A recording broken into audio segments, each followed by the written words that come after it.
ഈ ബൈബിൾ ക്ലാസ്സിലേക്ക് കടന്നു വന്നിരിക്കുന്ന എല്ലാ ദൈവജനത്തെയും യേശു ക്രിസ്തുവിന്റെ വിലപ്പെട്ട നാമത്തിൽ ഞാൻ വന്ദനം ചെയ്യുന്നു. ഈ പ്രാർത്ഥനയിലേക്ക് സ്വാഗതം ചെയ്യുന്നു. വളരെ ഉത്സാഹത്തോടെ, ആഗ്രഹത്തോടെ, പ്രാർത്ഥനയോടെ നാം ദൈവവചന പഠനത്തിനായി കടന്നു വന്നിരിക്കുന്നു. ഈ പഠനം തികച്ചും നമ്മുടെ ജീവിതത്തിൽ അനുഗ്രഹമാകട്ടെ എന്ന് ആശംസിക്കുന്നു, പ്രാർത്ഥിക്കുന്നു.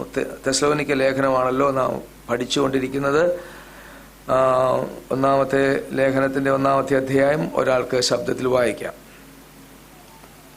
പൗലോസും സിൽവാനോസും തിമോത്തിയോസും പിതാവായ ദൈവത്തിലും കർത്താവായ യേശുക്രിസ്തുവിനുമുള്ള തെസ്സലോനിക്ക സഭയ്ക്ക് എഴുതുന്നത്, നിങ്ങൾക്ക് കൃപയും സമാധാനവും ഉണ്ടാകട്ടെ.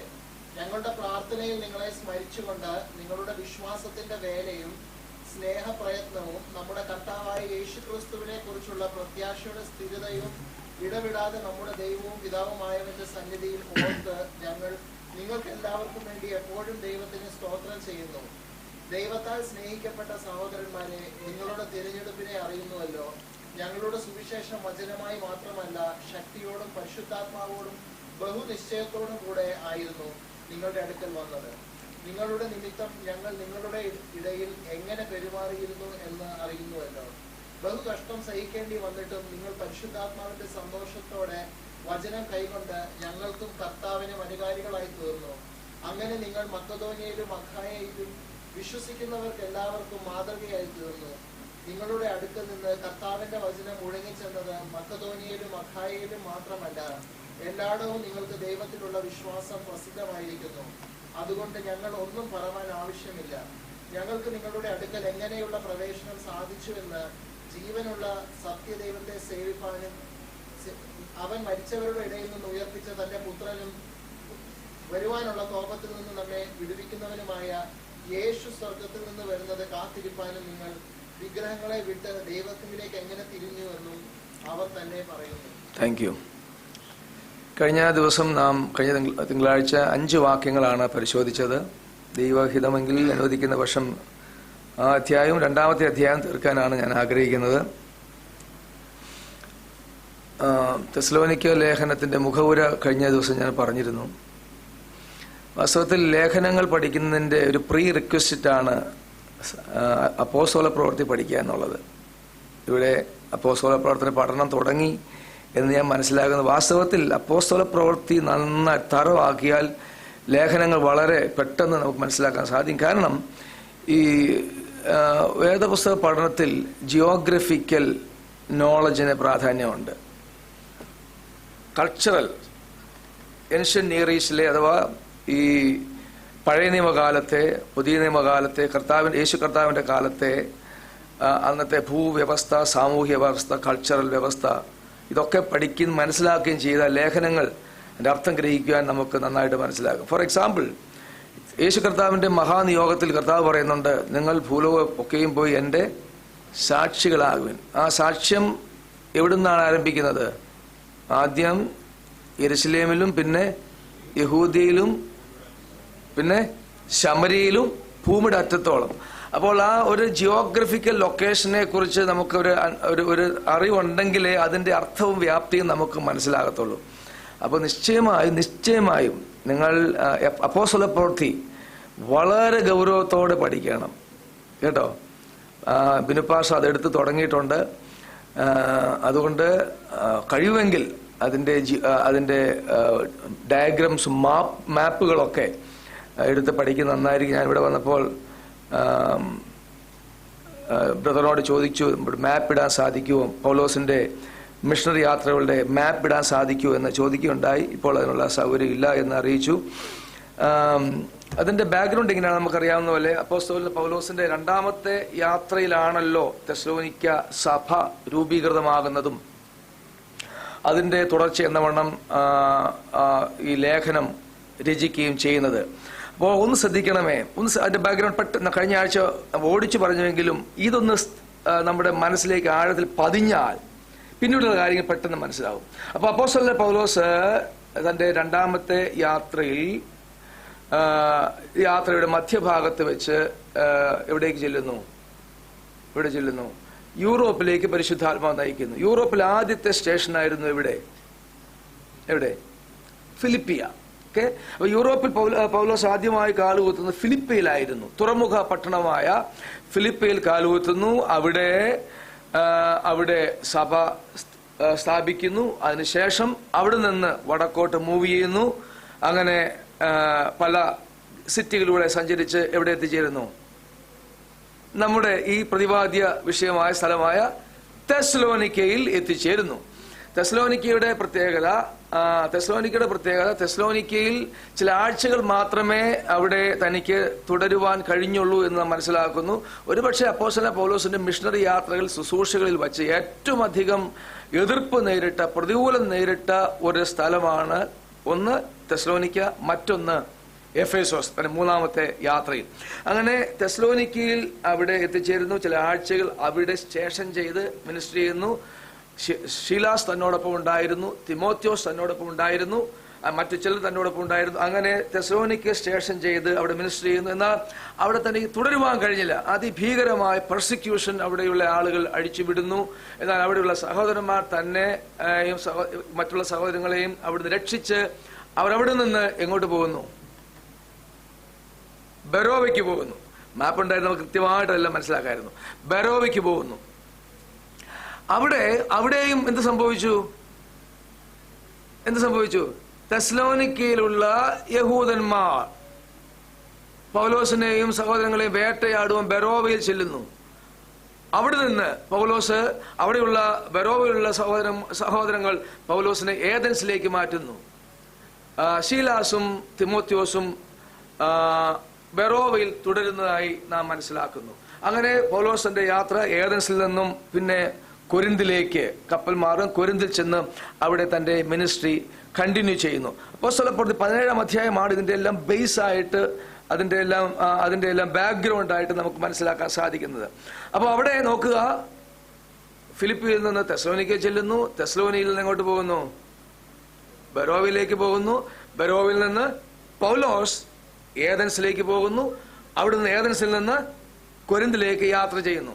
അപ്പൊ അവിടെ തെസ്സലോനിക്ക അപ്പോസ്തലപ്രവൃത്തി 17-ാം അധ്യായത്തിൽ പറയാത്തൊരു കാര്യം ഈ ലേഖനത്തിന്റെ 3-ാം അധ്യായത്തിലുണ്ട്. നമുക്ക് വായിക്കുന്നതിൽ 3-ാം അധ്യായം അടുത്ത ദിവസം കടന്നു വരുമ്പോൾ കൂടുതൽ വിശദമായി പറയാം. അപ്പോൾ ഇവിടെ പൗലോസാണ് ഏഥൻസിൽ, ബെറോവിൽ നിന്ന് ഏഥൻസിലേക്കും ഏഥൻസിൽ നിന്ന് കൊരിന്തിലേക്കും കടന്നു പോകുന്നത്. ആ സമയത്ത് തെസ്സലോനിക്ക ലേഖനത്തിൽ 3-ാം അധ്യായം വായിക്കുന്ന കാര്യമുണ്ട്. തെസ്സലോനിക്കയിലെ ജനത്തെക്കുറിച്ചുള്ള വലിയ കരുതലും ഭാരവും, അവിടെയുള്ള വിശുദ്ധന്മാർ എങ്ങനെ വിശ്വാസം നിലനിൽക്കുന്നു എന്ന ഭാരം തന്നെ വല്ലാതെ അലട്ടിയത് കൊണ്ട് പൗലോസ് ഏഥൻസിൽ വെച്ച് തിമോത്തിയോസിനോട് പറയുന്നുണ്ട്, നീ എവിടെ നിന്ന് പോകണം? നീ തെസ്സലോനിക്കയിൽ പോയി അവിടെയുള്ള ആളുകളുടെ വിവരങ്ങളും വിശേഷങ്ങളും ഒന്ന് അറിഞ്ഞു വരണമെന്ന് പറഞ്ഞ് തെസ്സലോനിക്കയിലേക്ക് തിമോത്തിയോസിനെ പറഞ്ഞയക്കുന്നുണ്ട്. അതിനുശേഷം അങ്ങനെ പൗലോസ് കൊരിന്തിലേക്ക് പോകുന്നു. കൊരിന്തിൽ ഏകദേശം 1.5 വർഷം, നമുക്കറിയാം 1.5 വർഷമാണ് കൊരിന്തിൽ തന്റെ പ്രാരംഭ യാത്രയിൽ ഇവിടെ സ്റ്റേഷൻ ചെയ്ത് അവിടെ മിനിസ്റ്റർ ചെയ്യുന്നു. അവിടെ അനുഗ്രഹിക്കപ്പെട്ട കൊരിന്ത്യ സഭയ്ക്ക് അവിടെ താൻ രൂപകൽപ്പന കൊടുക്കുന്നു. ഈ അവസരത്തിലാണ് എവിടെ നിന്ന്? തെസ്സലോനിക്കയിൽ നിന്നും അഥവാ മാസിഡോണിയയിൽ നിന്നും പൗലോസ്, ശീലാസും തിമോത്തിയോസും മടങ്ങി എങ്ങോട്ട് വരുന്നു? പൗലോസിന്റെ അടുക്കിലേക്ക് വരുന്നു, കൊരിന്തിലേക്ക് വരുന്നു. അങ്ങനെ ഈ സഹോദരങ്ങൾ അവിടെ വായിക്കുന്നുണ്ട് 18-ാം അധ്യായത്തിൽ. വായിക്കേണ്ട സമയമില്ല. അപ്പോസ്തലപ്രവൃത്തി 18-ാം അധ്യായം വായിക്കുമ്പോൾ ശീലാസിന്റെയും തിമോത്തിയോസിന്റെയും ആഗമനം പൗലോസിന്റെ കൊരിന്തിലുള്ള പ്രവർത്തനത്തിന് വലിയ ഊർജം പകർന്നു, ശക്തി പകർന്നു. അങ്ങനെ ഒരുമിച്ച് അക്വിലാസിനോടും പ്രിസ്കില്ലയോടും ചേർന്ന് ശക്തമായ പ്രവർത്തനം ചെയ്തു എന്ന് അങ്ങനെ കൊരിന്തിലെ സഭയ്ക്ക് അവിടെ ഭയങ്കരമായ അവിടെ അടിസ്ഥാനമിട്ടു. പൗലോസ് അങ്ങനെ മുമ്പോട്ട് പോകുന്നു. അപ്പൊ ശ്രദ്ധിക്കണമേ. അപ്പൊ അങ്ങനെ ഇപ്പോൾ ഈ ലേഖനം പൗലോസ് എഴുതുന്നത് എന്തിനാണ്? ഈ ബാക്ക്ഗ്രൗണ്ട് എല്ലാം പറഞ്ഞു വരുന്നത്. ഈ ലേഖനം എഴുതുന്നത് എവിടെ വെച്ചാണ്? കൊരിന്തിൽ വെച്ചാണ് ഈ ലേഖനം എഴുതുന്നത്. ഈ ലേഖനം എഴുതുമ്പോൾ ഓൾറെഡി തിമോത്തിയോസ് തെസ്സലോനിക്ക സന്ദർശിച്ച് അവിടെയുള്ള ആളുകളുടെ വിശേഷങ്ങളും വിവരങ്ങളുമായി ആ ഇൻഫർമേഷൻ പൗലോസിന്റെ കയ്യിൽ കിട്ടിയപ്പോൾ തനിക്ക് വലിയ സന്തോഷമുണ്ടായി. ആ സന്തോഷമാണ് ഈ 1-ാം അധ്യായത്തിന്റെ പ്രാരംഭ വാക്കുകളുടെ പ്രമേയം. ഓക്കെ, നമുക്കൊന്ന് പെട്ടെന്ന് വായിക്കാം. അപ്പൊ പൗലോസ് തിമോത്തിയോസ് വന്ന് തെസ്സലോനിക്കയിലെ ആളുകളുടെ വിശ്വാസത്തിന്റെ 3 കാര്യം ഇവിടെ പറയുന്നുണ്ട്. എന്താണ് തിമോത്തിയോസ് കൊടുത്ത റിപ്പോർട്ട്? 3 കാര്യം കഴിഞ്ഞ ആഴ്ച പരിശോധിച്ചു. എന്തൊക്കെയായിരുന്നു? 1, തെസ്സലോനിക്കയിലെ ജനത്തിന്റെ വിശ്വാസത്തിന്റെ വേല. 2, സ്നേഹ പ്രയത്നം. 3, പ്രത്യാശയുടെ സ്ഥിര. ഇതിന്റെ എക്സ്പ്ലനേഷൻ കഴിഞ്ഞ ആഴ്ച ഞാൻ പറഞ്ഞല്ലോ. അപ്പോൾ പൗലോസിന് കിട്ടിയ റിപ്പോർട്ട് എന്തായിരുന്നു? അവരുടെ വിശ്വാസത്തിന്റെ വേല, സ്നേഹത്തിന്റെ പ്രയത്നം, പ്രത്യാശയുടെ സ്ഥിരത. ഇത് ഓർത്ത് സന്തോഷിച്ചുകൊണ്ട് പൗലോസ് പറയുകയാണ്, നിങ്ങളെ ഓർത്ത് നിരന്തരമായി ഞാൻ പ്രാർത്ഥിക്കുകയും പിന്നെ ദൈവത്തെ മഹത്വപ്പെടുത്തുകയും ചെയ്യുന്നു. നമ്മൾ കഴിഞ്ഞ ആഴ്ച ചിന്തിച്ച കാര്യമാണ്. അതുകൊണ്ട് മുമ്പോട്ട് ഞാൻ പോവുകയാണ്. 3 കാര്യത്തെ ഓർത്ത് പൗലോസ് തെസ്സലോനിക്ക സഭയെ ഓർത്ത് ദൈവത്തെ. ഒരു കാര്യം നമ്മുടെ എപ്പോഴും മനസ്സിൽ ആഴത്തിൽ വേണം.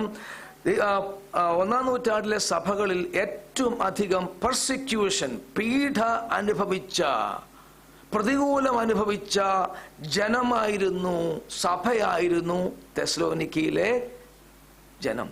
തീയിൽ കുരുത്തത് എന്ന് വേണമെങ്കിൽ വിശേഷിക്കാം. അത്രമാത്രം കഷ്ടതയാകുന്ന കഠിന ശോധനയിലൂടെ കടന്നുപോയി വിശുദ്ധന്മാരായിരുന്നു തെസ്സലോനിക്കയിലെ ജനം. അപ്പൊ അങ്ങനെ ആ ജനത്തെ, അവരെ ഒന്ന് അപ്രിഷിയേറ്റ് ചെയ്യാനും എൻകറേജ് ചെയ്യാനും അവരുടെ പ്രത്യാശയുടെ സ്ഥിരതയെക്കുറിച്ച് അവരെ ഒന്നുകൂടെ ബോധ്യപ്പെടുത്താനും ആണ് ഈ ലേഖനം എഴുതുന്നത്. തീർന്നില്ല. അവിടെ ദൈവസഭയുടെ എന്നത്തെയും എക്കാലത്തെയും ആ പ്രത്യാശ എന്തിലാണ്? കർത്താവിന്റെ വരവിലാണ്. അതുകൊണ്ട് തന്നെ കർത്താവിന്റെ വരവിനെ കുറിച്ചുള്ള ഏറ്റവും ആധികാരികമായ പഠനവും നമുക്ക് ലഭിക്കുന്നത് ഈ ലേഖനത്തിൽ നിന്നാണ്. അപ്പൊ അത് മുഖമുറിയായി പറഞ്ഞു വരട്ടെ. ഇനി കഴിഞ്ഞ ആഴ്ച നമ്മൾ ചിന്തിച്ച മറ്റൊരു കാര്യമാണ് അതിന്റെ 5-ാമത്തെ വാക്യം. ഒന്ന് വായിക്കാമോ? കഴിഞ്ഞ ആഴ്ച ആ ഭാഗത്ത് ഞാൻ ഒന്ന് പോസ്റ്റ് ചെയ്യുകയുണ്ടായി കഴിഞ്ഞ ആഴ്ച. ഞങ്ങളൊരു സുവിശേഷം എന്ന് പറഞ്ഞ ഭാഗം. ഓക്കെ, സുവിശേഷത്തിന്റെ 3 dimension. The ownership of gospel in 3 dimension. സുവിശേഷത്തിന്റെ ഉത്തരവാദിത്വത്തിന്റെ 3 ഡയമെൻഷനെ കുറിച്ച് കഴിഞ്ഞ ആഴ്ച സൂചിപ്പിച്ചു വിട്ടു. സുവിശേഷം ആരുടെയാണ്? സുവിശേഷം ആരെ കുറിച്ചുള്ളതാണ്? യേശു കർത്താവിൻ്റെതാണ് സുവിശേഷം. ഓക്കെ, പൗലോസ് ഇവിടെ പറയുന്നു അത് ആരുടെ സുവിശേഷമായി? ഞങ്ങൾ സുവിശേഷമായി. ആ ഓണർഷിപ്പ്, യേശു കർത്താവിന്റെ സുവിശേഷം ദൈവസഭയുടേതായി മാറുകയാണ്. ആ ഓണർഷിപ്പ് സഭയുടെ ഉത്തരവാദിത്തമായി മാറുകയാണ്. യേശു മഹാനിയോഗത്തിൽ ശിഷ്യന്മാരോട് പറയുന്നു, എന്താണ്? നിങ്ങൾ ഭൂലോകം ഒക്കെയും പോയി എന്ത് ചെയ്യുക? എന്റെ സാക്ഷികളാകണം. എങ്ങനെയാണ് സാക്ഷികളാകുന്നത്? യേശുവിന്റെ മരണത്തിന്റെയും ഉയർപ്പിന്റെയും സാക്ഷികളായിട്ട് തീരുവാനാണ് യേശു ആവശ്യപ്പെടുന്നത്. അപ്പോൾ ആ സഭയ്ക്കാണ് ആ സുവിശേഷത്തിന്റെ ഉത്തരവാദിത്വം കൈമാറ്റം ചെയ്യപ്പെടുന്നത്. അതുകൊണ്ട് ആ ഗ്രൗണ്ടിൽ നിന്നുകൊണ്ട് പൗലോസ് പറയുകയാണ്, സുവിശേഷം ഞങ്ങളുടെ സുവിശേഷമാണ്. 3-ാമത്തെ ഡയമെൻഷൻ ഞാൻ കഴിഞ്ഞ ദിവസം നമ്മൾ പരിശോധിക്കുകയുണ്ടായി. പൗലോസ് ഇങ്ങനെ പറയുന്നുണ്ട്, എന്റെ വാക്യങ്ങളൊന്നും വായിക്കുന്നത് കഴിഞ്ഞ ആഴ്ച പഠിച്ചോളൂ. എന്റെ സുവിശേഷം. ഭയങ്കര ആഴമുള്ള ഒരു പദപ്രയോഗമാണത്, എന്റെ സുവിശേഷം. അപ്പോൾ യേശുവിന്റെ സുവിശേഷം ദൈവസഭയുടെ കോർപ്പറേറ്റ് റെസ്പോൺസിബിലിറ്റിയായി മാറുമ്പോൾ തന്നെ പൗലോസ് പറയുന്നു, അത് കോർപ്പറേറ്റ് റെസ്പോൺസിബിലിറ്റി ആയിട്ട് നിൽക്കുമ്പോൾ തന്നെ ഇത് വ്യക്തിപരമായി എന്റെയും കൂടെ ഉത്തരവാദിത്തമാണ്. ഈ സുവിശേഷം എന്റേതും കൂടെയാണ്. Got the point? ഇത് സഭയ്ക്ക് കൈമാറേണ്ട ആഴമേറിയ ഉത്തരവാദിത്തമാണ്, ദർശനമാണ്. സുവിശേഷീകരണം എന്ന് പറയുന്നത് ഒരു ഇവാഞ്ചലിസ്റ്റിന്റെയോ പാസ്റ്ററിന്റെയോ ദൈവസഭയുടെ പൊതുവായ ദൗത്യം മാത്രമല്ല. ഓരോ രക്ഷിക്കപ്പെട്ട് സ്നാനപ്പെട്ട് ദൈവകൃപയിൽ നിൽക്കുന്ന ഓരോരുത്തരുടെയും ചുമലിൽ ദൈവം തന്നിരിക്കുന്ന നാം ചുമക്കേണ്ട ഭാരമാണ് സുവിശേഷ വേലയെ കുറിച്ചുള്ള ദർശനം. കരമടിച്ചോ അല്ലാതെ ദൈവത്തെ സ്തോത്രം ചെയ്യാം. ആമേൻ, ആമേൻ. അപ്പൊ സുവിശേഷത്തിന്റെ ദർശനം. ഇനി അതിന് മറ്റൊരു ഡയമെൻഷൻ കൂടെ ഉണ്ട്. ഒന്ന് വ്യക്തിപരമായ ദൗത്യം അവിടെ നിൽക്കുമ്പോൾ തന്നെ അതിന് മറ്റൊരു ഡയമെൻഷൻ കൂടെ ഉണ്ട്. സുവിശേഷം കേവലം പ്രസംഗമല്ല. നമ്മുടെ കോണ്ടെക്സ്റ്റിൽ നമുക്ക് പ്രസംഗിക്കാൻ പറ്റിയെന്ന് വരത്തില്ല. നമുക്ക് ഇവിടെ നിന്നാണ് ഈ മൈക്കിൽ കൂടെ ശബ്ദം ഉണ്ടാക്കാൻ പറ്റുന്നത്, അല്ലേ? ഇവിടെ വെളിയിലിറങ്ങി നമുക്ക് ഈ ഗേറ്റിന് വെളിയിൽ നമുക്ക് പ്രസംഗിക്കാൻ പറ്റുമോ? പറ്റത്തില്ല. അവിടെയാണ് മറ്റൊരു സുവിശേഷം ജീവിതമായി മാറുന്ന മറ്റൊരു ഡയമെൻഷൻ. അപ്പൊ സുവിശേഷത്തിന്റെ വ്യക്തിപരമായ സുവിശേഷീകരണത്തിന്റെ 2 ഡയമെൻഷൻ എല്ലാ വിശ്വാസികൾക്കും വ്യക്തിപരമായ ഒരു ദൗത്യം. ആ ദൗത്യം നാം ഏറ്റെടുക്കണം. 2, ആ ദൗത്യം കേവലം പ്രസംഗത്തിൽ കൂടെയോ അല്ലെങ്കിൽ ഏതെങ്കിലും ട്രാക്ട് കൊടുക്കലിലൂടെയോ പരസ്യ പ്രകടനങ്ങളിലൂടെ മാത്രമല്ല, പിന്നെയോ നമ്മുടെ ജീവിതം തന്നെ ഒരു സുവിശേഷമായി മാറണം. ഈ കോണ്ടെക്സ്റ്റിൽ നമുക്ക് പ്രായോഗികമാക്കാൻ പറ്റുന്നതാണ് നമ്മുടെ ജീവിതം. Live out the gospel of Jesus Christ. Praise the Lord. Bible class ആണെന്നുകൊണ്ട് സ്തോത്രവും ഹല്ലേലൂയൊന്നും പറയാതിരിക്കേണ്ട കാര്യമില്ല. സന്തോഷം തോന്നുമെങ്കിൽ, ഏറ്റെടുക്കുന്നുവെങ്കിൽ നമുക്ക് സ്തോത്രമൊക്കെ ഒന്ന് പറയാം. Hallelujah. Live out the gospel. സുവിശേഷം നമ്മുടെ ജീവിതത്തിൽ, നമ്മുടെ ജീവിതം, നമ്മുടെ ജീവിത ശൈലി, നമ്മുടെ സംസാരം സുവിശേഷമായി മാറട്ടെ. എപ്പോഴും പറയുന്ന എൻ്റെ ചില വ്യക്തികളുടെ അനുഭവങ്ങൾ എനിക്ക് എപ്പോഴും മാതൃകയായിട്ടുണ്ട്. വലിയ വലിയ സുവിശേഷ പ്രവർത്തകർ അവരുടെ വാഹനത്തിൽ അല്ലെങ്കിൽ അവർ യാത്ര ചെയ്യുന്ന വാഹനത്തിൽ, പ്ലെയിൻ യാത്ര ചെയ്യുമ്പോഴൊക്കെ ഒരു ട്രാക്ട് അവരുടെ കയ്യിൽ കാണും. ഒരു സാഹചര്യം നോക്കിയിരിക്കും, ഏതെങ്കിലും ഒരു സാഹചര്യം ഒരു കോൺവെർസേഷൻ സ്ട്രൈക്ക് ചെയ്യും, മനഃപൂർവ്വം ഒരു കോൺവെർസേഷൻ സ്ട്രൈക്ക് ചെയ്യും. ഉദ്ദേശം എന്തെന്നറിയാമോ? എക്സ്പ്ലിസിറ്റ് ആയിട്ട് നമുക്ക് പറയാൻ പറ്റത്തില്ല. Very difficult, sometimes very embarrassing as well. However നമ്മുടെ മനസ്സിന്റെ അകത്തൊരു ഉദ്ദേശമുണ്ടെങ്കിൽ, പ്രൈസ് ദി ലോർഡ്, ഏതെങ്കിലും ഒരു കോൺവെർസേഷൻ സ്ട്രൈക്ക് ചെയ്യുന്നു, ആ കോൺവെർസേഷനിൽ നമ്മുടെ ജീവിതത്തിൽ കർത്താവിൽ നിന്ന് അനുഭവിച്ച ഏതെങ്കിലും നന്മയെക്കുറിച്ചോ ഏതെങ്കിലും ദൈവിക വിടുതലിനെ കുറിച്ചോ ഷെയർ ചെയ്യാം. ഒരു രോഗസൗഖ്യത്തെക്കുറിച്ചോ അല്ലെങ്കിൽ നമ്മുടെ ജീവിതത്തിലുള്ള ഏതെങ്കിലും ദൈവികമായ ഡെലിവറൻസിനെ കുറിച്ച് ഷെയർ ചെയ്യാൻ അനുഭവപ്പെട്ടിട്ടുണ്ടെങ്കിൽ, that's one way we are leveraging our faith to a fellow passenger. Praise the Lord. Amen. So we have one or another, something or other. In every situations we can be a gospel bearer and we can live out gospel in our own context. Moving on. ആറാമത്തെ വാക്യം വായിക്കാമോ? ബഹുകഷ്ടം സഹിക്കേണ്ടി വന്നിട്ടും നിങ്ങൾ പരിശുദ്ധാത്മാവിന്റെ സന്തോഷത്തോടെ വചനം കൈക്കൊണ്ടു ഞങ്ങൾക്കും കർത്താവിനും അനുകാരികളായി തീർന്നു. 5ാമത്തെ വാക്യം ഞാൻ വിട്ടുകളഞ്ഞിരിക്കുകയാണ്. പക്ഷെ 5ാമത്തെ വാക്യം അത് ഭയങ്കരമായിട്ട് ആഴത്തിൽ ചിന്തിക്കേണ്ട ഒരു ഭയങ്കരമായ ഒരു സന്ദേശമാണ്.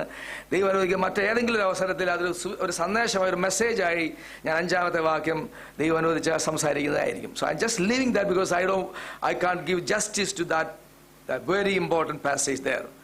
Verse 5. Okay, moving on to verse 6. 6ാമത്തെ വാക്യത്തിൽ ഇങ്ങനെയാണ് കണ്ടത്: ബഹു കഷ്ടം സഹിക്കേണ്ടി വന്നിട്ടും നിങ്ങൾ പരിശുദ്ധാത്മാവിന്റെ സന്തോഷത്തോടെ എന്ത് ചെയ്തു? വചനം കൈക്കൊണ്ടു. തെസ്സലോനിക്ക നമ്മൾ ബാക്ക്ഗ്രൗണ്ട് പഠിച്ചതാണ്. അതിശക്തമായ പ്രതികൂലത്തിന്റെ നടുവിലായിട്ടും they received the gospel, the teaching. യേശു കർത്താവിന്റെ വചനം കൈക്കൊണ്ടു. എങ്ങനെ 2 കാര്യം അവിടെ പ്രത്യേകമായി പഠന വിഷയമാക്കേണ്ടത്. ഒന്ന്, എങ്ങനെയാണ് അവർക്ക് സാധ്യമായി തീർന്നത്? പരിശുദ്ധാത്മാവിന്റെ സഹായത്തോടെയാണ് ദൈവവചനം അവർക്ക് കൈക്കൊള്ളുവാനിടയായത്. പരിശുദ്ധാത്മാവിനെ കുറിച്ച് നമ്മൾ keep on talking about Holy Spirit.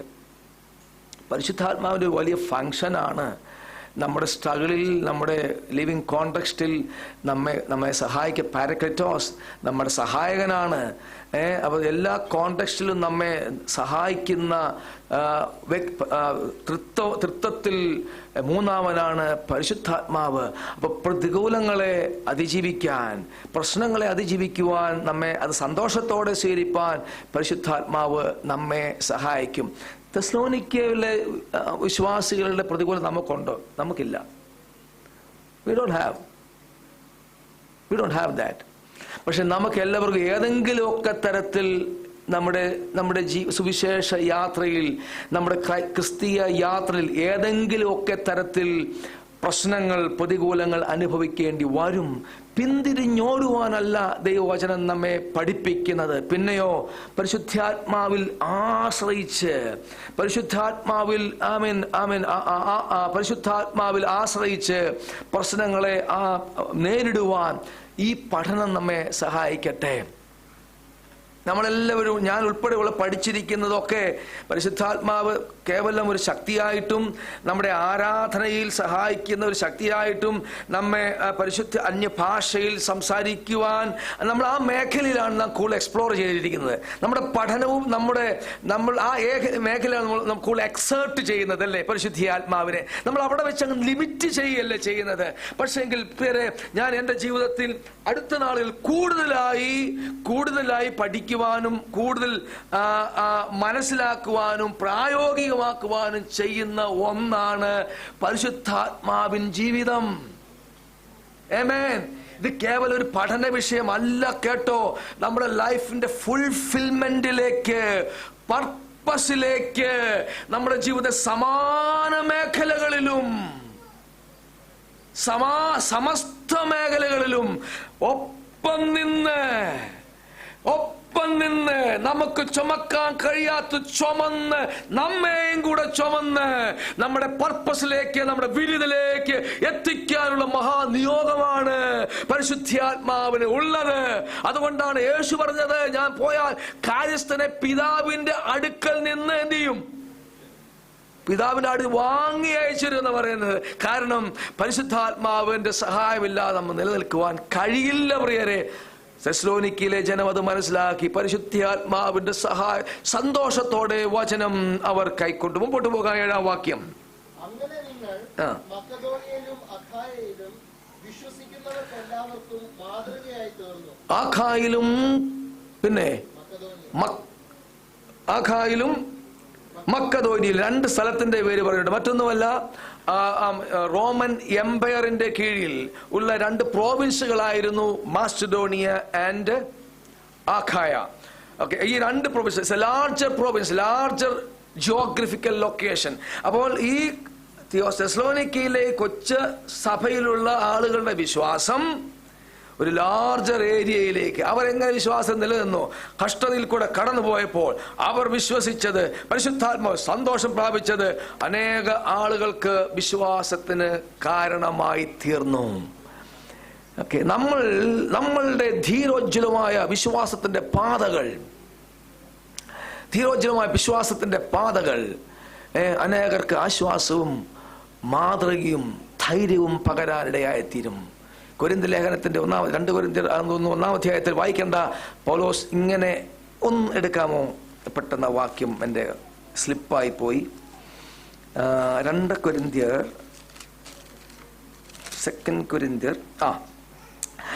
1-ാം അധ്യായത്തിന്റെ 5-6 വാക്യം. ഇതെന്റെ ഇന്ന് ചിന്തയിൽ ഉൾപ്പെട്ടതല്ല, പക്ഷേ പെട്ടെന്ന് മനസ്സിൽ വന്നതാണ്. 2 കൊരിന്ത്യർ 1-ന്റെ 5-6 വാക്യം ഒന്ന് വായിക്കാമോ?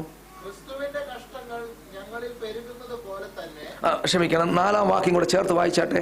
ദൈവം ഞങ്ങളെ ആശ്വസിപ്പിക്കുന്ന ആശ്വാസം കൊണ്ട് ഞങ്ങൾ യാതൊരു കഷ്ടത്തിലുമുള്ളവരെ ആശ്വസിപ്പിക്കാൻ ശക്തരാകേണ്ടതിന് ഞങ്ങൾക്കുള്ള കഷ്ടത്തിലൊക്കെയും അവൻ ഞങ്ങളെ ആശ്വസിപ്പിക്കുന്നു.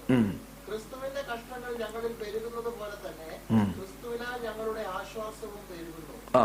ഞങ്ങൾ കഷ്ടം അനുഭവിക്കുന്നു എങ്കിൽ അത് നിങ്ങളുടെ ആശ്വാസത്തിനും രക്ഷയ്ക്കുമാകുന്നു. ആ വാക്യത്തിനായി നമുക്ക് ദൈവത്തെ സ്തോത്രം ചെയ്യാം. ഞങ്ങൾ കഷ്ടം അനുഭവിക്കുന്നുവെങ്കിൽ അത് അത് അത് അത് അത് വെറുതെ ആകത്തില്ല. അതൊരു ഫലമില്ലാതെ പോകത്തില്ല, അത് റിസൾട്ട് ഇല്ലാതെ പോകത്തില്ല. ഈ ഞങ്ങളുടെ ജീവിതാനുഭവങ്ങൾ ചിലർക്കെങ്കിലും ആശ്വാസമായി തീരട്ടെ. ഇന്ന് ഞാനിവിടെ നിന്ന് പ്രസംഗിക്കുന്നത്, ഞാൻ കഴിഞ്ഞ ആഴ്ച ദിവസം എവിടെയോ പറഞ്ഞല്ലോ, സ്തോത്രം, ആമേൻ. ഇന്ന് ഞാനിവിടെ നിന്ന് പ്രസംഗിക്കുമ്പോൾ സ്തോത്രം, എൻ്റെ ലൈഫ് നിങ്ങളോട് സംസാരിക്കുന്ന ഒന്നുണ്ട്. യേശു കർത്താവ് ഇന്നും ജീവിക്കുന്നു. എൻ്റെ ലൈഫ് വിളിച്ചു പറഞ്ഞ് ഞാൻ പറയാതെ പറയുന്നൊരു സത്യമുണ്ട്, കർത്താവ് നല്ലവനാണ്. പറയാതെ പറയുന്ന സത്യമുണ്ട്, കർത്താവ് അനുഗമിക്കാൻ കൊള്ളാവുന്ന അവൻ നമ്മുടെ നല്ല ഗുരുനാഥനാണ്. ഞാൻ പറയാതെ പറയുന്ന സത്യമുണ്ട്, നമ്മുടെ സ്നേഹഭാജമാണ് അവൻ, നമ്മെ നടത്തുന്നവനാണ്, അവൻ എന്നും അത്ഭുതം ചെയ്യുന്നവനാണ്, അവൻ നമ്മുടെ അനുഭവങ്ങളിലൂടെ അവൻ നമ്മെ തകർത്ത് കളയുന്നവനല്ല. നമ്മുടെ അനുഭവം ഇന്ന് അനേകർക്ക് കരുത്തായി തീരട്ടെ. ഇന്ന് രാത്രികാലം ഈ വചനം കേൾക്കുന്ന ആരെങ്കിലും സമാനതകളില്ലാത്ത നിങ്ങൾ മാത്രമായ ഏതെങ്കിലും പാന്താവിലൂടെ വഴിയിലൂടെ നടന്ന് മുന്നേറി പോകുന്നുവെങ്കിൽ പ്രിയരെ സ്തോത്രം, ആ അനുഭവങ്ങൾ നിങ്ങളെ തളർത്തരുത് എന്ന് ഞാൻ ആശംസിക്കുന്നു, പ്രാർത്ഥിക്കുന്നതോടൊപ്പം ആ അനുഭവങ്ങളെ വച്ചുകൊണ്ട് നിങ്ങൾ പ്രാർത്ഥിക്കണം. എൻ്റെ ജീവിതം ഒരു അത്ഭുതമായി തീരണം, എൻ്റെ ജീവിതം അതിശയമായി തീരണം, എൻ്റെ ജീവിതം മറ്റുള്ളവർക്ക് മാതൃകയായി തീരണം, ആശ്വാസമായി തീരണം. വായിച്ച നമ്മുടെ തെസ്സലോനിക്ക ലേഖനത്തിലേക്ക് ഓടി വരാം. എന്താണ് ഇവിടെ നാം വായിച്ചത്? തെസ്സലോനിക്കയിലെ ജനങ്ങളുടെ, ആ സഭയിലെ ജനത്തിൻ്റെ വിശ്വാസം എന്ത് ചെയ്യുന്നു? അത് ആഖായിലും അത് മാസിഡോണിയയിലുള്ള ലാർജർ ക്രിസ്ത്യൻ കമ്മ്യൂണിറ്റിക്ക് വിശ്വാസത്തിന് കാരണമായി തീരുന്നു, ആശ്വാസത്തിന് കാരണമായി. 8ാമത്തെ വാക്യം വായിക്കാമോ? നിങ്ങളുടെ അടുക്കൽ നിന്ന് കർത്താവിന്റെ വചനം മുഴങ്ങിച്ചെന്നത് മക്കെദോന്യയിലും അഖായയിലും മാത്രമല്ല, എല്ലായിടവും നിങ്ങൾക്ക് ദൈവത്തിലുള്ള വിശ്വാസം പ്രസിദ്ധമായിരിക്കുന്നു. അതുകൊണ്ട് ഞങ്ങളൊന്നും പറയാൻ ആവശ്യമില്ല. ഓക്കെ, അവിടെ എൻ്റെ ശ്രദ്ധ പതിഞ്ഞ ചില പ്രയോഗങ്ങൾ അവിടെ ഉണ്ട്. നിങ്ങളുടെ അടുക്കൽ നിന്ന് കർത്താവിൻ്റെ വചനം മുഴങ്ങിച്ചെന്നു. ഇംഗ്ലീഷിൽ എന്താ കൊടുത്തേക്കുന്നതിന്? Sounded fourth. അതിനുശേഷം അടുത്ത പദം എന്താണ്?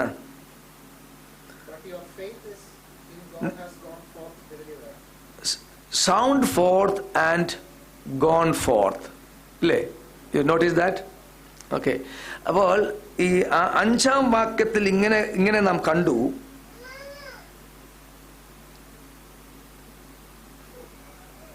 ഞങ്ങളുടെ സുവിശേഷം വചനമായി മാത്രമല്ല, ശക്തിയോടും പരിശുദ്ധാത്മാവിനോടും ബഹുനിശ്ചയത്തോടും കൂടെ ആയിരുന്നു നിങ്ങളുടെ അടുക്കൽ. ശ്രദ്ധിച്ചേ, ഞങ്ങളുടെ വചനം എന്ത് ചെയ്തു? നിങ്ങളുടെ അടുക്കലേക്ക് വന്നു. അങ്ങനെ വായിച്ചില്ലേ? 5ാം വാക്യത്തിൽ വായിച്ചില്ലേ? ഞങ്ങളുടെ സുവിശേഷം വചനമായി മാത്രമല്ല, ശക്തിയോടും പരിശുദ്ധാത്മാവും ബഹുനിശ്ചയത്തും കൂടെ ആയിരുന്നു നിങ്ങളുടെ അടുക്കലേക്ക് വന്നത്. തെസ്സലോനിയയിലേക്ക് ഗോഡ്സ് വേർഡ് റീച്ച്ഡ് ദേർ. അതിന്റെ നെക്സ്റ്റ് റിസൾട്ട് എന്തായിരുന്നു? അവിടെ ചെന്നിട്ട് ആ വചനം സ്റ്റാഗ്നന്റ് ആയിട്ടിരുന്നതല്ല നാം വായിക്കുന്നത്. പിന്നെന്താ വായിച്ചേ? അവിടുന്ന് അത് സൗണ്ട് ഫോർത്ത്, അതവിടെ മുഴങ്ങിക്കേട്ടു. എവിടെ മുഴങ്ങിക്കേട്ടു? ആ ദേശത്തും സഭയിലും ദൈവവചനം sounded fourth. And from there again the word moved forth. അങ്ങനല്ലേ വായിച്ചേ? ആ ദേശത്ത് ആ സഭയിലും ദേശത്തും ദൈവവചനം മുഴങ്ങിക്കേട്ടു. അവിടെ നിന്ന് എന്ത് ചെയ്തു? ദൈവവചനം പ്രസിദ്ധമായി തീർന്നു. ഇത്രേ ഉള്ളൂ, സിമ്പിളാ കാര്യം. തെസ്സലോനിക്കയിലെ സഭയിലേക്ക്, ജനത്തിന്റെ ഇടയിലേക്ക് ദൈവവചനം കേട്ടപ്പോൾ അവരത് വെച്ച് സ്വതം പറഞ്ഞുകൊണ്ടിരിക്കുകയല്ല ചെയ്തത്. That's why there was a resounding, multiplying God's activities in that church. Okay? അതിനെക്കുറിച്ച് ഞാൻ താഴോട്ട് വരുമ്പോൾ കുറച്ചുകൂടെ വിശദീകരിക്കുന്നുണ്ട്. അപ്പോൾ ആ വചനം അവിടെ ക്രിയാത്മകമായി തീർന്നു. അവിടെ മാത്രമല്ല, അത് അവിടെ നിന്ന് എങ്ങോട്ട് പോയി? മറ്റു പല ഇടങ്ങളിലേക്കും പോയി. ഞാൻ മുമ്പേ പറഞ്ഞല്ലോ, സുവിശേഷം ഒരു വ്യക്തിയിലോ സഭയിലോ ഒതുങ്ങി നിൽക്കേണ്ട ഒന്നല്ല. സുവിശേഷം എന്താണ്? വ്യാപിക്കേണ്ടതാണ്, വ്യാപരിക്കേണ്ടതാണ്. ഇവിടെ അതല്ലേ സംഭവിച്ചത്. Paul and his companions brought the gospel of Jesus Christ to church in Thessalonica. And there, നമ്മളിപ്പോൾ വായിച്ചെങ്ങനെയാണ്? അവിടെ ആ ദൈവ വചനം എന്ത് ചെയ്തു? അവിടെ മുള്ളിനടിയിൽ വീണ വിത്ത് പോലെ ഞെരുങ്ങിപ്പോകാതെ, പാറപ്പുറത്ത് വീണ വിത്ത് പോലെ വേരിറങ്ങാതെ, വഴിയരികിൽ വീണ വിത്ത് പോലെ ആളുകൾ സ്റ്റാമ്പ് ചെയ്ത് കളയാതെ, നല്ല നിലത്ത് വീണ വിത്ത് പോലെ ആ വചനത്തിന് അവിടെ എന്തുണ്ടായി? ഫലം ഉണ്ടായി. അവിടെ ആ ദൈവവചനം മുഴങ്ങിക്കേട്ടു. അവിടെ നിന്ന് പല സ്ഥലങ്ങളിലേക്കും പ്രസിദ്ധമാകുവാൻ ഇടയായി. അതാണ് അതിന്റെ ആശയം. മുമ്പോട്ട് നമുക്ക് പോവാം. ഞങ്ങൾക്ക് നിങ്ങളുടെ അടുക്കൽ എങ്ങനെയുള്ള പ്രവേശനം സാധിച്ചു എന്നും ജീവനുള്ള സത്യദൈവത്തെ സേവിപ്പാനും അവൻ മരിച്ചവരുടെ ഇടയിൽ നിന്ന് ഉയർപ്പിച്ച തന്റെ പുത്രനും വരുവാനുള്ള കോപത്തിൽ നിന്ന് നമ്മെ വിടുവിക്കുന്നവനുമായ യേശു സ്വർഗത്തിൽ നിന്ന് വരുന്നത് കാത്തിരിപ്പാനും നിങ്ങൾ വിഗ്രഹങ്ങളെ വിട്ട് ദൈവത്തിലേക്ക് എങ്ങനെ തിരിഞ്ഞു വന്നു എന്നും അവർ തന്നെ പറയും. I'm just skipping those verses. Just നമ്മൾ രണ്ടാമത്തെ അധ്യായത്തിലേക്ക് കടന്നു വരാം. സഹോദരന്മാരെ, ഞങ്ങൾ നിങ്ങളുടെ അടുക്കൽ വന്നത് വ്യർത്ഥമായില്ല എന്ന് നിങ്ങൾ തന്നെ അറിയുന്നുവല്ലോ. അവിടെ നമുക്കൊന്ന് പോസ് ചെയ്യാം. ഇംഗ്ലീഷ് വായിക്കാമോ? ആർക്കെങ്കിലും ഇംഗ്ലീഷ് ബൈബിൾ ഉണ്ടെങ്കിൽ?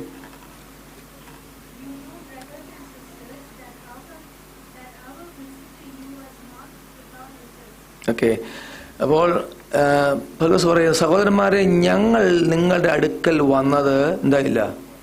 വ്യർത്ഥമായില്ല. അഥവാ ഞങ്ങൾ നിങ്ങളുടെ അടുക്കൽ വന്നത് എന്തായി? പ്രയോജനമായി തീർന്നു, ഗുണമായി തീർന്നു. അപ്പൊ തെസ്സലോനിക്കയിലേക്കുള്ള മിഷണറി യാത്ര അത് പ്രയോജനമായി തീർന്നു, ഗുണമായി തീർന്നു. അതിന്റെ കാര്യം എന്താ? ആ ജനം വചനം ഏറ്റെടുത്തു, കൈക്കൊണ്ടു, സ്വീകരിച്ചു. അതവിടെ വചനം അവിടെ ക്രിയാത്മകമായി തീർന്നു. ആ സഭയിലും അവരിലൂടെ ദേശത്തും ആ വചനം ക്രിയാത്മകമായി തീർന്നു. തെസ്സലോനിക്കയുടെ സാക്ഷ്യമാണ്. എന്നാൽ സങ്കടത്തോടെ പൗലോസ് ഗലാത്യ സഭയെക്കുറിച്ച് പറയുന്ന കാര്യമുണ്ട്. ഒന്ന് വായിക്കാമോ? ഗലാത്യ ലേഖനം 4-ാം അധ്യായം 8 മുതൽ 11 വരെ ഒന്ന് വായിക്കാമോ?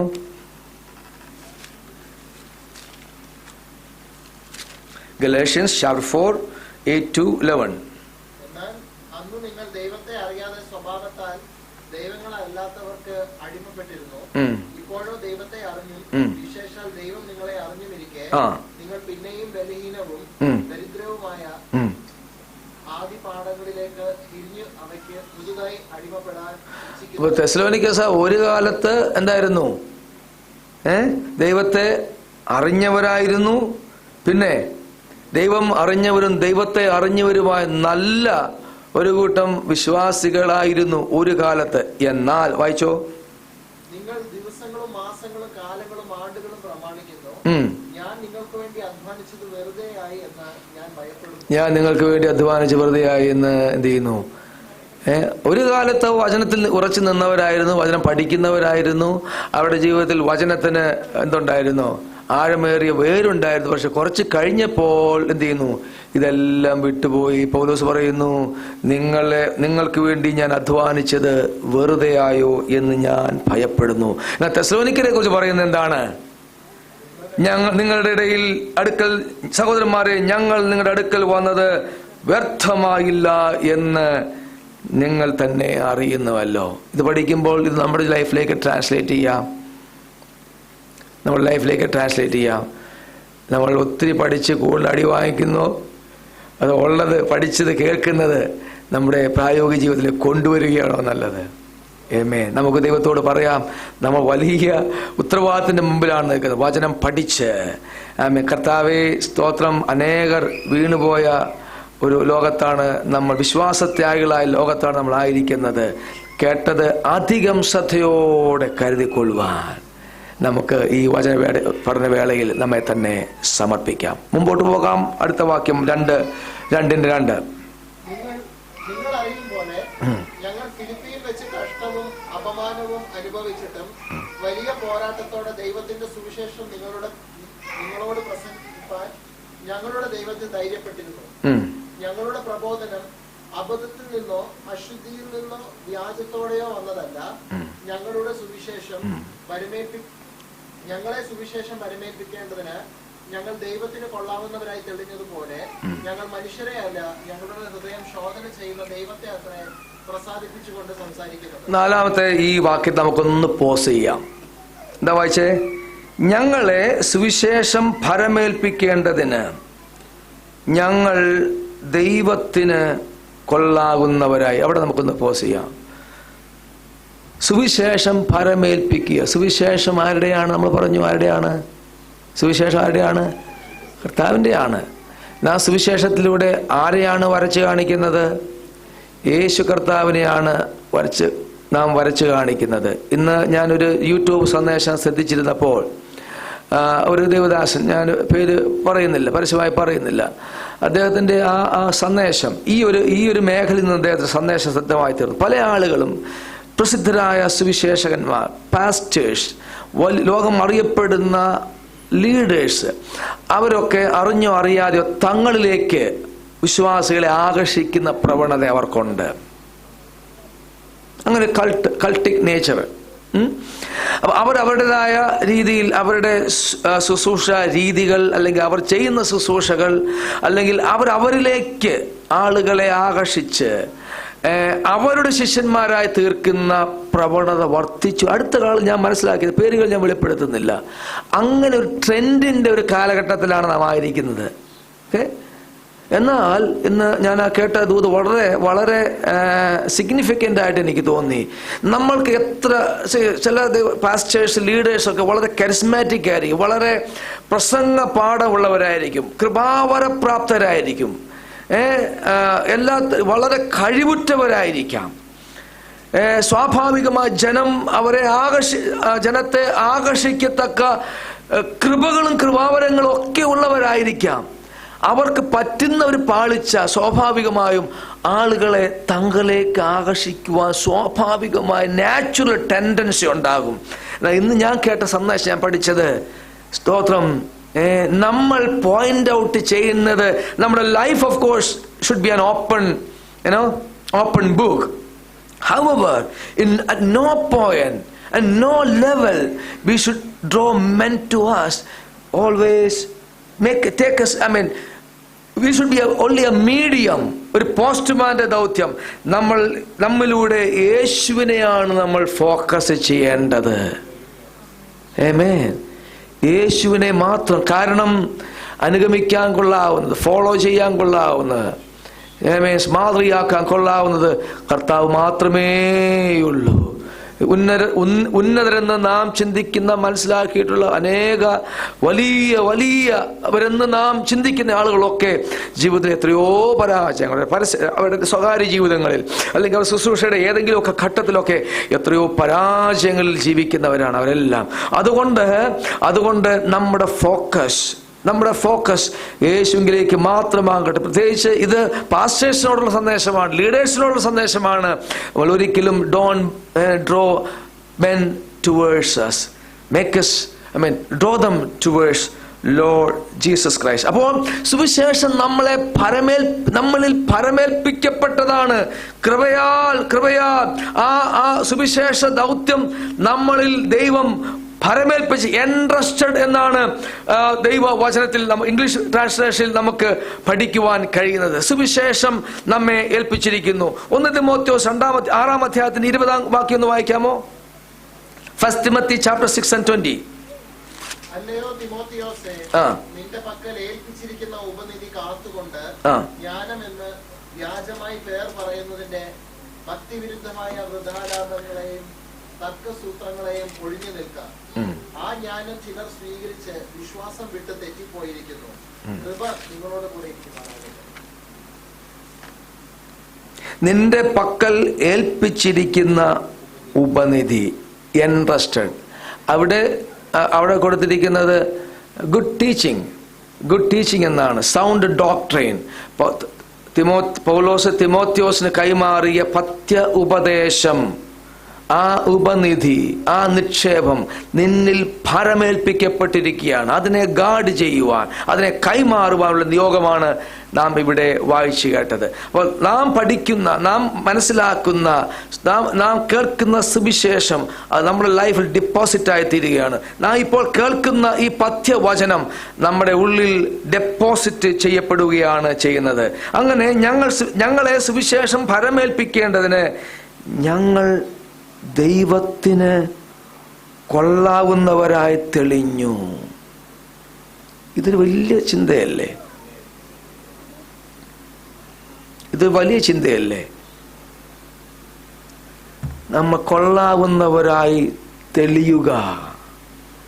ദൈവവചനം, പഥ്യ ഉപദേശം, പരിശുദ്ധ ആത്മാവിന്റെ കൃപകൾ സ്വീകരിക്കുവാൻ നല്ല നിലമായി കൊള്ളാവുന്നവരായി നാം തെളിഞ്ഞു വരണം.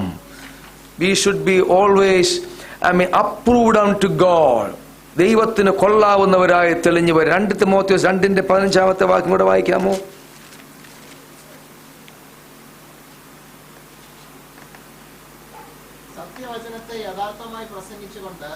ലജ്ജിപ്പാൻ സംഗതിയില്ലാത്ത വേലക്കാരനായി ദൈവത്തിന് കൊള്ളാവുന്നവനായി നിൽപ്പാൻ ശ്രമിക്കുക.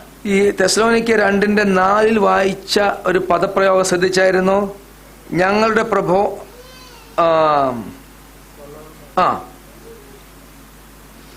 ഞങ്ങളെ സുവിശേഷം ഫലമേൽപ്പിക്കേണ്ടതിന് ഞങ്ങൾ ദൈവത്തിന് കൊള്ളാവുന്നവരായി. അതേ യൂസേജാണ് തിമോഥെയോസ് ലേഖനത്തിൽ നാം കാണുന്നത്. എന്താണ്? സത്യവചനത്തെ യഥാർത്ഥമായി പ്രസംഗിച്ചുകൊണ്ട് ലജ്ജിപ്പാൻ സംഗതിയില്ലാത്ത വേലക്കാരനായി ദൈവത്തിന് കൊള്ളാവുന്നവനായി നിൽപ്പാൻ ശ്രമിക്കുക. Hallelujah, hallelujah. ദൈവത്തിന് കൊള്ളാവുന്നവർ. കരം ഉയർത്തി കർത്താവേ സ്തോത്രം. ദൈവത്തിന് കൊള്ളാവുന്നവരായി ജീവിപ്പാൻ. ആമേൻ. ദൈവത്തിന് കൊള്ളാവെങ്കിൽ ആ ജീവിതമാണ്. ദൈവത്തിന് കൊള്ളാവുന്നവരായി ജീവിക്കുമ്പോഴാണ് ദൈവം നമ്മൾ ഡെപ്പോസിറ്റുകൾ നൽകുന്നത്, കൃപകൾ നൽകുന്നത്, കൃപാവരങ്ങൾ നൽകുന്നത്. നമ്മെ ഏൽപ്പിച്ച് നമ്മൾ അവിശ്വസ്തരായി തീരുമ്പോൾ, അല്പം ഏൽപ്പിക്കുമ്പോൾ, അല്പത്തിൽ വിശ്വസ്തത പുലർത്തുമ്പോൾ അധികത്തിൽ ദൈവം നമ്മെ അധികത്തിന്റെ വിചാരകത്വത്തിലേക്ക് ദൈവം നമ്മെ ഏൽപ്പിക്കും. അതുകൊണ്ട് അവിടെ നിന്ന് നമ്മുടെ ശക്തമായി ഞാൻ വിളിച്ചു പറയട്ടെ, നമ്മുടെ ഉള്ളിൽ പരിശുദ്ധാത്മാവ് നമ്മോട് മന്ത്രിക്കട്ടെ, നമ്മുടെ ചെവികളിൽ ദൈവാത്മാവ് ശബ്ദിക്കട്ടെ. കർത്താവേ, എന്റെ ജീവിതം അങ്ങേക്ക് കൊള്ളാവുന്ന ജീവിതം നയിപ്പാ. എന്തുകൊണ്ടാണ്? അങ്ങേക്ക് ദൈവത്തിന് കൊള്ളാവുന്നവർക്കാണ് ദൈവം നിക്ഷേപങ്ങളെ തരുന്നത്. തെസ്സലോനിക്കയിലെ ജനങ്ങളോട് പറയുകയാണ്, ഞങ്ങളെ വിശ്വസ്തരായി, ഞങ്ങൾ കൊള്ളാവുന്നവരായി തെളിഞ്ഞപ്പോഴാണ് സുവിശേഷം ഞങ്ങളെ ഏൽപ്പിച്ചത്. അതേ പദപ്രയോഗം തിമോഥെയോസിന് പറയുകയാണ്, നീ ദൈവത്തിന് കൊള്ളാവുന്നവനായി നിൽക്കുമ്പോഴാണ് കൃപകളും കൃപാവരങ്ങളും നിനക്ക് ജ്വലിപ്പിക്കുവാൻ കഴിയുന്നത്. ദൈവത്തിന് കൊള്ളാവുന്നവരായി ജീവിപ്പാൻ ദൈവം നമ്മെ സഹായിക്കുമാറാകട്ടെ. ഓക്കെ, 5-ാം അധ്യായം 5-ാം വാക്യം മുതൽ 12-ാം വാക്യം വരെ വായിക്കുമ്പോൾ അതിന്റെ മുഖപുരം ജസ്റ്റ് 2 വാക്യം മാത്രം വായിച്ചാൽ മതി, സമയമില്ലാത്തതുകൊണ്ട്. നിങ്ങൾ അറിയും പോലെ ഞങ്ങൾ ഒരിക്കലും മുഖസ്തുതിയോ ദ്രവ്യാഗ്രഹത്തിന്റെ ഉപായമോ പ്രയോഗിച്ചിട്ടില്ല. ദൈവം സാക്ഷി. മതി. ഇനി അങ്ങോട്ട് 5 മുതൽ സമയമില്ലാത്തതുകൊണ്ട് 12 വരെയുള്ള വാക്യങ്ങളിൽ തന്റെ ജീവിതത്തെ തെസ്സലോനിക്കയിലെ ജനത്തിന് ഓപ്പണായിട്ട് പറഞ്ഞു കൊടുക്കുക. താൻ എങ്ങനെ അവിടെ ജീവിച്ചു, നിങ്ങളുടെ മുമ്പിൽ ഞങ്ങൾ എങ്ങനെ ഇരുന്നു എന്ന് Paulos just opening himself in through this book. പൗലോസിന്റെ ജീവിതത്തെ വരച്ച് കാണിക്കുകയാണ്. പൗലോസിന്റെ ജീവിതത്തിൽ ശുശ്രൂഷയുടെ ലേഖനങ്ങളുടെ ഒരു പ്രത്യേകത കൂടെയാണ്. തൻ്റെ ലൈഫിനെ എന്ത് ചെയ്യും? ഓപ്പണായിട്ട് ജനത്തിന്റെ നിങ്ങൾക്കറിയാവുന്ന പോലെ ഒന്നും പറയുന്നുണ്ട്. അപ്പൊ ഒരു ഡബിൾ ലൈഫ് അല്ലായിരുന്നു. ജനത്തിന്റെ മുമ്പിൽ ഒന്ന്, സ്വകാര്യ ജീവിതം മറ്റൊന്ന്. പൗലോസിന്റെ ജീവിതം ഒരു തുറന്ന പുസ്തകമായിരുന്നു. അനേക ദൈവദാസന്മാർ, അനേക വ്യക്തികൾ, വിശ്വാസികൾ ഡബിൾ ലൈഫ് ജീവിക്കുന്നവരുണ്ട്. Double life. സഭയുടെ മുമ്പിൽ ഒരു ജീവിതം, രഹസ്യത്തിൽ മറ്റൊരു ജീവിതം. നോ, നമ്മുടെ ജീവിതം ദൈവത്തിന്റെ മുമ്പിൽ നഗ്നതും മലർന്നതുമാകട്ടെ. സ്തോത്രം. അഗ്നിജ്വാലയ്ക്കൊത്ത കണ്ണുള്ളവന്റെ മുമ്പിൽ നമ്മുടെ ജീവിതത്തെ മറച്ചു വയ്ക്കുവാൻ, പരിശുദ്ധാത്മാവിനെ മറച്ചു വയ്ക്കുവാൻ ഒന്നും. അവിടെയാണ് നമ്മുടെ പ്രാഗൽഭ്യം എന്ന് പറയുന്നത്. അവിടെയാണ് നമ്മുടെ പ്രാർത്ഥന മുറി സജീവമാകുന്നത്. അവിടെയാണ് പരിശുദ്ധാത്മ ഇറങ്ങി വന്ന് നമ്മളെ ശക്തിപ്പെടുത്തുന്നത്. നമ്മുടെ ജീവിതം ആമേൻ ഒരു തുറന്ന, ദൈവ മുമ്പിലും മനുഷ്യന്റെ മുമ്പിൽ തുറന്ന പുസ്തകമാകട്ടെ. ഇവിടെ തെസ്സലോനിക്കയിലെ ജനത്തിന്റെ മുമ്പിൽ, സമയമില്ലാത്തതുകൊണ്ട് വായിക്കാത്ത, താൻ തൻ്റെ ജീവിതത്തെ തുറന്ന് പറയുന്നുണ്ട്. അതുപോലെ തന്നെയാണ് വായിക്കേണ്ട അപ്പോസ്തല പ്രവൃത്തി 19-ാം അധ്യായത്തിലേക്ക് വായിക്കുമ്പോൾ പൗലോസിന്റെ 3-ാമത്തെ മിഷണറി യാത്രയുടെ അവസാന പാദത്തിൽ താൻ മിലേത്തോസിൽ ആ തുറമുഖത്ത് അവിടെ ചെന്ന് എഫേസോസിലുള്ള എല്ലാ ശുശ്രൂഷകന്മാരെയും കൂട്ടി വരുത്തിക്കൊണ്ട് താൻ ഒരു വിട പറയൽ പ്രസംഗം പറയുന്നുണ്ട്. നമുക്കറിയാമല്ലോ ആ ഭാഗം, നന്നായിട്ട് അറിയാം. അവിടെയും തൻ്റെ ജീവിതത്തെ തുറന്നു കാണിക്കുന്നുണ്ട്. ഞാൻ നിങ്ങളുടെ ഇടയിലായിരുന്നപ്പോൾ എങ്ങനെയായിരുന്നു എന്ന് നിങ്ങൾ അറിയുന്നല്ലോ. മറ്റൊരു ഭാഗം കൊണ്ട് കൊരിന്തിലായിരുന്നപ്പോൾ താൻ കൊരിന്തിൽ വെച്ച് അവിടെ തൻ്റെ ആ പ്രാരംഭ ആ യാത്രയിൽ താൻ കൊരിന്തിൽ കാലുകുത്തി അവിടെ ശുശ്രൂഷ ആരംഭിച്ചപ്പോൾ അവിടെ തനിക്ക് പ്രതികൂലം നേരിടും. യഹൂദന്മാർ വല്ലാതെ തന്നെ ഡിസ്റ്റർബ് ചെയ്ത് അവിടെ തനിക്ക് കണ്ടിന്യൂ ചെയ്യുവാൻ പറ്റാത്തൊരു ഘട്ടം വന്നപ്പോൾ താൻ പറയുന്ന ഒരു പദപ്രയോഗമുണ്ട്, നമ്മുടെ കുറിക്കൊള്ളേണ്ട പദപ്രയോഗം. അത് മാത്രം ഒന്ന് വായിക്കാം. അപ്പോസ്തല പ്രവൃത്തി 18-ാം അധ്യായത്തിന്റെ 6-ാം വാക്യം പെട്ടെന്ന് വായിച്ച് നമുക്ക് ഉപസംഹരിക്കാം. Book of Acts chapter 18 and verse 6.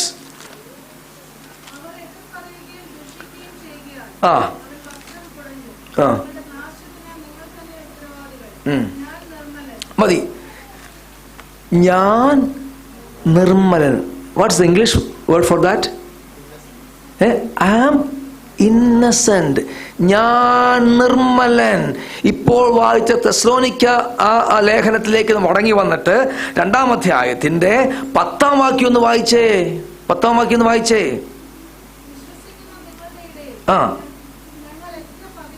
ശ്രദ്ധിച്ചേ, അതിന്റെ ഇംഗ്ലീഷ് എന്തുവാ? വിശ്വസിക്കുന്നവരുടെ നിങ്ങളുടെ ഇടയിൽ ഞാൻ എത്ര, അതിന്റെ ഇംഗ്ലീഷ് എന്തുവാ? ബ്ലെയിംലെസ്. സോ അപ്പോൾ പൗലോസ് കണ്ടല്ലോ, കൊരിന്ത്യ സഭയിൽ താൻ തന്റെ ഹൃദയത്തെ തുറന്നു വയ്ക്കുന്നു. തെസ്സലോനിക്ക സഭയിൽ താൻ തന്റെ ഹൃദയത്തെ തുറന്നു വയ്ക്കുന്നു. എഫേസോസിൽ താൻ വിളിച്ചുകൂട്ടി വിശുദ്ധന്മാരുടെ മുമ്പിൽ തന്റെ ഹൃദയത്തെ തുറന്നു വയ്ക്കുമ്പോൾ ആവർത്തിച്ച് പറയുന്ന ഒരു പദപ്രയോഗം വളരെ ശ്രദ്ധേയമാണ്. ഞാൻ നിങ്ങളുടെ മുമ്പിൽ എത്ര പവിത്രമായിരിക്കുന്നു. Holy and blameless. Holy and blameless. Holy and blameless. It's not what we do is what important. More important is what who we are is important. Can we say amen to that? നമ്മൾ എന്ത് ചെയ്യുന്നു എന്നത് important ആണ്. അതിനേക്കാൾ വലുതാണ് ദൈവമുമ്പിൽ നാം ആരായിരിക്കുന്നു എന്ന്. So commending, so commanding and so challenging testimony of Paul. 9 മണിയാവുമ്പോൾ നിർത്തും. അതിന്റെ 13-ാം വാക്യം മാത്രം വായിച്ചിരിക്കുകയാണ്. 13-ാം വാക്യം.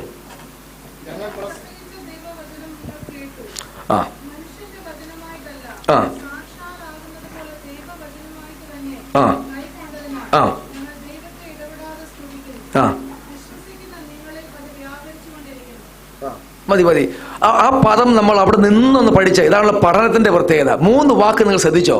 ഒന്ന്, ശ്രദ്ധിച്ച് കേൾക്കണമേ, ഞങ്ങൾ പ്രസംഗിച്ച ദൈവവചനം നിങ്ങൾ കേട്ടു. അടുത്തത്, മനുഷ്യന്റെ വചനമായിട്ടല്ല, സാക്ഷാൽ ആകുന്നത് പോലെ ദൈവവചനമായിട്ട് തന്നെ എന്ത് ചെയ്തു? കൈക്കൊണ്ടു. 1 കേൾക്കുന്നു, 2 കൈക്കൊള്ളുന്നു. അവസാനം ഇങ്ങനെയാണ് പറഞ്ഞു നിർത്തുന്നത്, വിശ്വസിക്കുന്ന നിങ്ങൾ അതെന്ത് ചെയ്യുന്നു? വ്യാപരിക്കുന്നു. ഇതാണ് ഇവിടെയും സംഭവിക്കേണ്ടത്. കേൾക്കുക, പറ, കൈക്കൊള്ളുക. പിന്നെ ഇംഗ്ലീഷിൽ കൊടുത്തേക്കുന്ന പദം അറിയാമോ? ഇംഗ്ലീഷിൽ ഭയങ്കര ഇൻട്രസ്റ്റിംഗ്.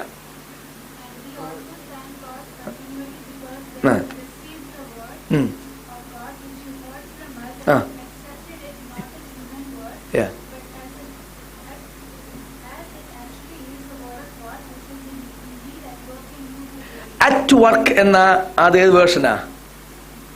KJV. ഓക്കെ. മറ്റു പല വേർഷൻസിലും കൊടുത്തിരിക്കുന്നത് പെർഫോമിംഗ് എന്നാണ് കൊടുത്തിരിക്കുന്നത്. Performance. The word that you heard, which you received or accepted in that translation, now is saying that is performing in you. നമുക്ക് ജമ്പ് ചെയ്യാനൊരു വാക്യാണ്. That is in action. That is in activation. അതാണ് ഇന്ന് പകലിൽ, ഇന്ന് രാത്രിയിൽ 2000 വർഷങ്ങൾക്ക് ശേഷം ഈ ദൈവവചനം ഇന്നിവിടെ വിളംബരം ചെയ്യുമ്പോൾ ഇതിവിടെ കേൾക്കപ്പെടുന്ന വചനം, ദൈവവചനം തെസ്സലോനിക്കയിലെ ബെറോവയിലെ ദൈവവചനം കൈക്കൊണ്ടതുപോലെ, റിസീവ് ചെയ്തതുപോലെ, അക്സെപ്റ്റ് ചെയ്തതുപോലെ ഏറ്റെടുക്കുക മാത്രമല്ല, നമ്മുടെ സിസ്റ്റത്തിൽ ആക്ടിവേറ്റ് ആകണം. കരമുർത്തി യേശുവേ സ്തോത്രം ചെയ്യാം. പെർഫോം ചെയ്യണം.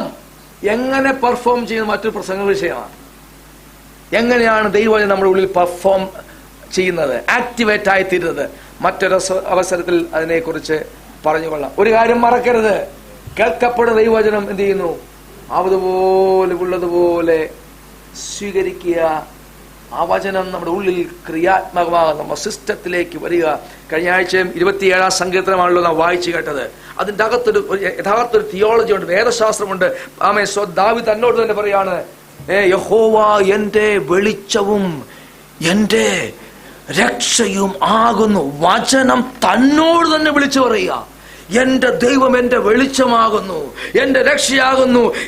എന്റെ ജീവിത പാന്താവുകളിൽ എന്റെ സ്വന്തം മകൻ അബ്സലോം പോലും എന്നെ കൊല്ലുവാൻ വേട്ടയാടുന്ന മേഖലയിൽ എന്റെ വെളിച്ചമായി, എന്റെ രക്ഷയായി എന്റെ ദൈവം എന്നോട് കൂടെയുണ്ട്.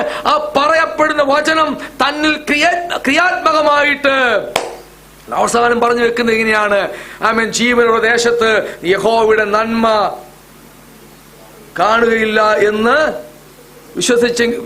കാണുമെന്ന് വിശ്വസിച്ചില്ലെങ്കിൽ അയ്യോ കഷ്ടം. ആ വചനം, കേൾക്കപ്പെടുന്ന വചനം നാം സിസ്റ്റത്തിലേക്ക് നാം ഉരുവിടുകയും അതിൽ ആശ്രയിക്കുകയും അത് നമ്മുടെ ജീവിതത്തിൽ ക്രിയാത്മകമാകുകയും ചെയ്യുമ്പോഴാണ് നമുക്ക് അനുഗ്രഹമാകും. ഇന്ന് നാം ഇത് പഠിക്കുന്നത് അതുകൊണ്ട് തന്നെയാണ്. കേവലം പഠനമായിട്ട്, ചിന്തയായിട്ട് നമ്മുടെ ഹെഡ് നോളജിനെ ഇൻക്രീസ് ചെയ്യുവാനല്ല, നമ്മുടെ സിസ്റ്റത്തിലേക്ക് അത് ഡൗൺലോഡ് ചെയ്ത് ആക്ടിവേറ്റ് ആകുവാൻ ഈ പഠന പരമ്പരകൾ ഉതകട്ടെ. പരിശുദ്ധാത്മാവ് നമ്മെ സഹായിക്കട്ടെ എന്ന് പ്രാർത്ഥിച്ചുകൊണ്ട് എന്റെ വാക്കിന് വിരമിക്കുന്നു. ദൈവം നമ്മെ അനുഗ്രഹിക്കട്ടെ.